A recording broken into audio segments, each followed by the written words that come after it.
The woman who could not become anything. In 1317, in the English village of Brigstock, a young woman named Cecilia Penifader acquired her first small piece of land. She was about 20. She could not read. She probably earned part of the money through day labor, and she would spend nearly her entire life within a few miles of the place where she was born. Over the next 27 years, the manor's documents would record her buying, leasing, and exchanging fields and meadows. They preserve her business because medieval bureaucracy, like modern bureaucracy, occasionally performed the miracle of remembering one ordinary person. Cecilia never married. That made her unusual, but not free in the modern sense. Her world was bounded by family, village custom, and agricultural year, the manor court, the parish church, and whatever the weather had decided to do to everyone's plans. She had no coffee, no antibiotics, no retirement account, no political vote, and perhaps one respectable outfit that wouldn't stand upright on its own. Yet Cecilia did not wake each morning wondering whether she'd chosen the wrong career, the wrong city, the wrong spiritual practice, or the wrong personal brand. She didn't compare herself with 10 million strangers before breakfast. She didn't suspect that an ideal life was waiting somewhere behind a different subscription tier. Her world was harsh, unjust, and small, but it was also coherent. That's the argument of this episode. Not that medieval peasants were healthier, safer, richer, or freer than we are. They were not. The argument is that human beings don't live by comfort alone. We also need limits, belonging, visible purpose, and some agreement about what life means. The medieval world supplied those things automatically, often brutally. Modern life liberated us from that structure and then handed us an unlimited menu. We're still trying to decide what to order. Chapter 1. Cecilia's Very Small Universe. Cecilia lived in Brigstock, a royal manor in Northamptonshire, around the beginning of the 14th century. Her name survives because she appears in records involving land, rents, pledges, neighbors, and the routine machinery of village life. Those records do not tell us if she was happy. Medieval clerks rarely paused between fines to ask about emotional fulfillment, but they do show us the shape of her world. Her livelihood was tied to physical things, strips of arable land, meadow, animals, harvests, rent, family labor, and relationships with the people she knew. Her economy could be unfair, but it was visible. If a field flooded, she saw the water. If a neighbor damaged a boundary, she knew the neighbor. If the Lord demanded payment, the demand arrived through recognizable people and customs rather than an email explaining that the terms of existence had been updated. Her year also had a rhythm. Agricultural work rose and fell with daylight. Weather, planting, haymaking, harvest, winter repair, church festivals, fasts, and feast days. The labor could be exhausting, especially during harvest. The cow didn't observe holy days and had scheduled several urgent meetings. But work had edges. Darkness eventually stopped it. Winter changed it. A harvested field remained harvested. Modern work has escaped the seasons. Email has no winter. The inbox does not lie fallow. You can complete every assigned task and wake up to a message about whether you had a chance to review the message about the tasks. Cecilia's village also made isolation difficult. Family, neighbors, church, court, and shared labor repeatedly pushed the same people together. This was not always pleasant. A medieval village could provide support on one hand and enforce conformity with the other. Everyone knew your business, including business you had not yet conducted. But it would notice if you disappeared. Modern people can work, shop, exercise, worship, eat, and entertain themselves without ever speaking to another person. We've escaped the village gossip and accidentally escaped the village. The 2024 World Happiness Report found that sharing meals is strongly associated with higher life satisfaction and lower negative emotion across countries and cultures. It also found that roughly 1 in 4 Americans had eaten every meal alone in the previous day in 2023, a sharp increase since 2003. The report is careful not to claim that meal sharing alone causes happiness, but the relationship is remarkably consistent. Cecilia had less privacy and less freedom. But she also had fewer imaginary lives competing with the one she actually inhabited. That may matter because choice doesn't merely offer possibilities. It also manufactures rejected alternatives. Every career chosen creates careers abandoned. Every city selected creates cities where you might have been happier. The modern mind does not simply live a life. It runs a permanent appeals process against its own decisions. Cecilia's options were too narrow. Ours may be so wide that they create a form of psychological prison. Hey, before we continue, please like this video and subscribe to this channel. It helps other people find the channel, and unlike your feudal lord, YouTube only wants a click, not 3 days of unpaid labor. Although based on the advertisements, negotiations might be ongoing. Chapter 2. When workers discovered market value. In 1348, the Black Death reached England. It moved through ports, towns, monasteries, villages, and households, killing so many people that fields remained untilled, and employers suddenly faced a problem medieval elites had rarely been forced to consider. Workers had options. The surviving laborers could demand higher wages. They could leave one employer for another. A servant who'd once accepted whatever was offered could now look across an emptied village and recognize that scarcity had changed the balance of power. The ruling class responded with a timeless political strategy. When the market benefits powerful people, it's natural law. When it benefits laborers, it's a moral emergency. In 1349, the Crown issued the Ordinance of Laborers.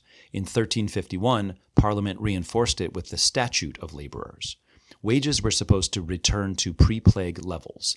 Able-bodied people without sufficient property could be compelled to work. Laborers who left employment early could be imprisoned. Employers were forbidden to attract workers by offering more money. The statute specifically complained that servants were demanding double or triple their former wages. It described them as malicious, idle, and covetous, because economically rational is a title generally reserved for the person paying less. The law reveals the political edge of medieval stability. A fixed social order can feel comforting when everybody knows his place. It can feel even more comforting to the people whose place is at the top. Peasants gained meanings from inherited roles, but lords gained labor.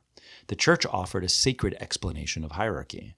The manor offered security and custom. The village offered belonging.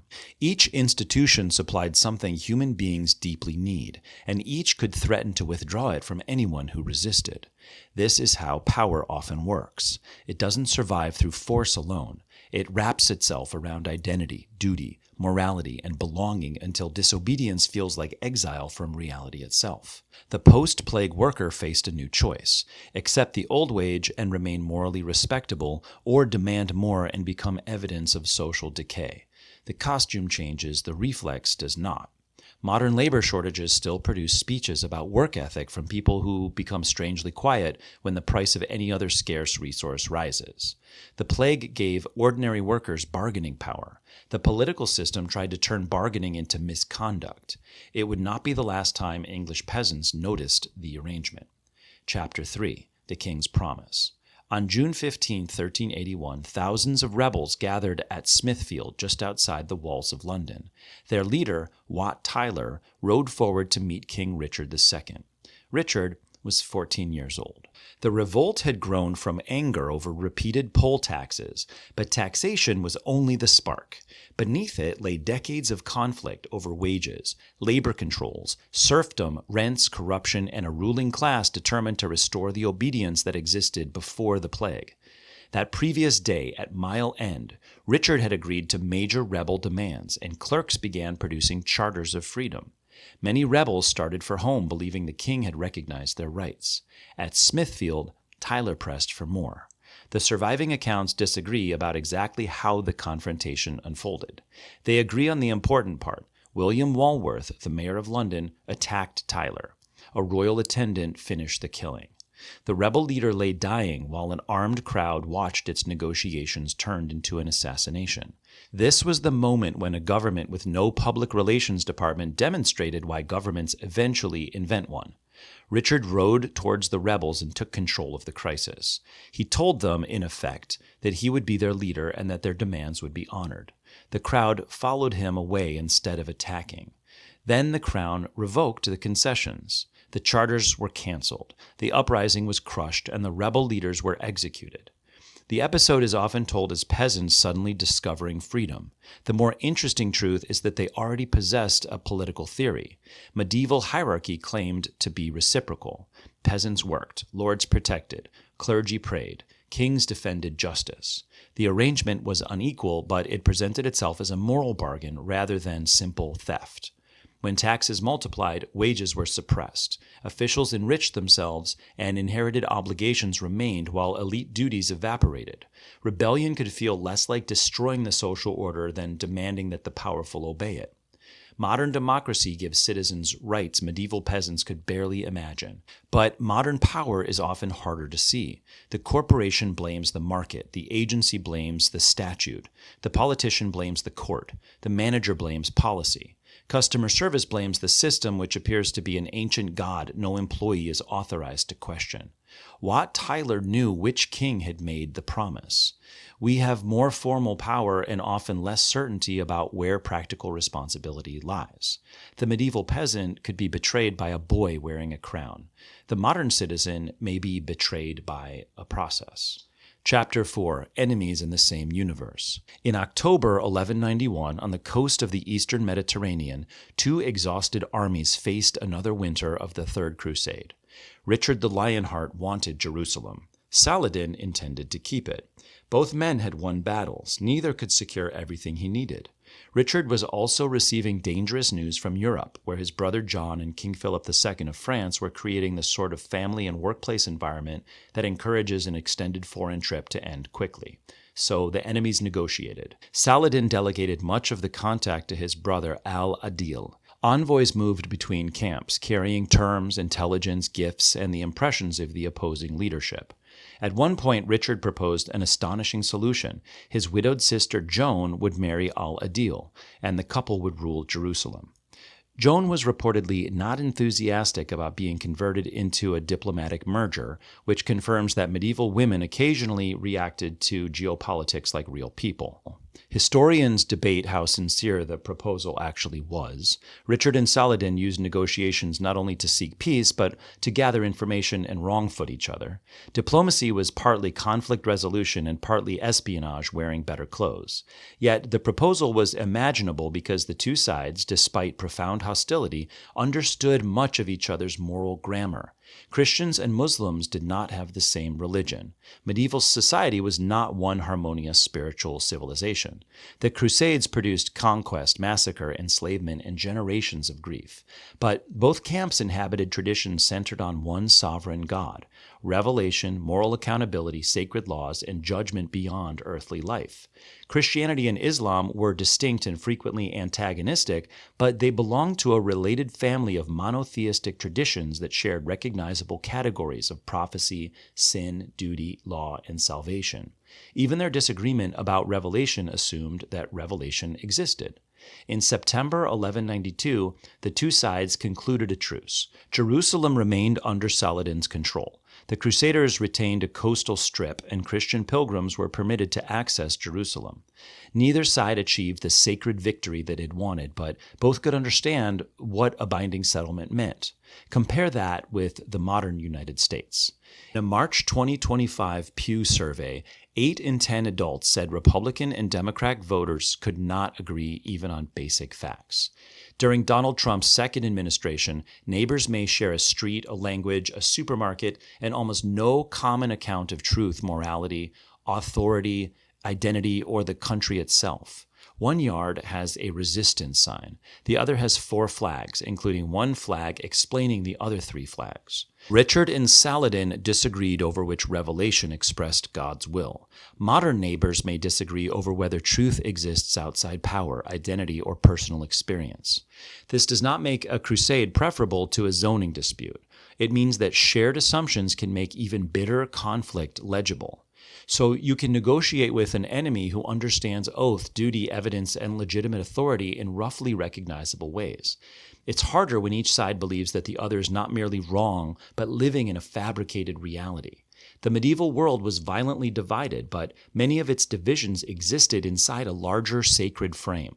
The modern world is technologically united and metaphysically scattered. The peasant feared that his neighbor might steal his pig. We fear that our neighbor represents the final collapse of civilization. The pig dispute was probably easier to mediate. Conclusion: freedom without a shape. Cecilia Penifader, the survivors of the Black Death, the rebels at Smithfield, and the diplomats moving between Richard and Saladin lived in very different medieval worlds. But they reveal the same human problem. People need freedom, yet freedom alone does not tell us what to value. We need community, yet community can become control. We need a shared reality, yet the institutions that supply it can exploit our fear of exclusion. We need stable roles, yet these roles can become cages. The medieval world gave people too much structure and too little freedom. The modern world gives us extraordinary freedom, then sells us 12 subscriptions to help us manage it. A medieval peasant's life was not better because it contained less suffering. It contained more. It was not better because peasants were healthier, safer, wealthier, or politically equal. They were not. It may have been better in one narrow but very important way. Life arrived with a shape. Work had visible consequences. The year had a rhythm. Obligations had names. Community was physical. Identity was inherited. Death belonged to a story larger than the individual. We should not rebuild feudalism. The compensation package was weak and management carried swords. But we may need to deliberately recover what freedom accidentally removed. Limits, rituals, shared meals, local duties, work that produces something visible, and relationships too important to abandon whenever they become inconvenient. The medieval peasant didn't have to invent meaning from nothing. He inherited far too much of it. We inherit almost none. And that may be why a woman who could not choose among 1,000 possible lives sometimes possessed something that modern persons scrolling through paradise has lost. Not happiness exactly, something quieter, the feeling that her life belonged somewhere. Hey, thanks for watching my video. Please give it a thumbs up, subscribe, and hit the notification bell to see when I make more. I make these videos totally for free, and your support really helps the channel grow. You can also share this with someone you think will like it, check out the Amazon links to cool stuff in the description, and tip me if you feel so inclined. Venmo at History of Human Nature. I appreciate it, and I'll see you in the next one.